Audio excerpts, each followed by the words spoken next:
बातमी आहे जालन्यामधून। निवडणुकीमध्ये माझा पराभव झाला असला तरी मी खचलेलो नाही। मी आमदार नाही, पण एका नाही तर दोन आमदारांचा बाप आहे।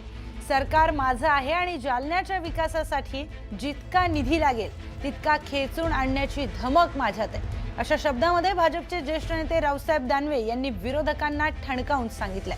त्यावर काँग्रेसचे खासदार कल्याण काळेंनी निशाणा साधला। मी आमदार नाही, पण आमदारचा बाप आहे। एका आमदारचा बाप नाही, दोन आमदारचा बाप आहे। दोन आमदारचा बाप आहे। आणि मला आमदारचा बाप जरी नसतो तर मी पार्टीचा लहानपणचा कार्यकर्ता आहे। सरकार माझं आहे। जालन्यासाठी जेवढा पैसा लागेल तेवढा पैसा राज्याला आले ते आम्ही 48 खासदारांनी जिथं आणले। त्याच्यामुळे केंद्राचं येणारं जे बजेट आहे तेव्हा आता काय रावसाहेब दानवे सभागृहात बसतात आणि बजेट आणतात का? लोकांना बुमरँग करायचा विषय आहे। त्याच्यामुळं असं वळण द्यायचं। मला त्याच्यावर एकच गोष्ट सांगायची, यांनी किती खोटे कामं केले। आदरणीय पंतप्रधान सारख्या माणसाला सांगितलं 2024 ला की आमचं ड्रायपोर्ट पूर्ण झालं आणि ड्रायपोर्ट पूर्ण झाल्यावर त्याचं उद्घाटन करा।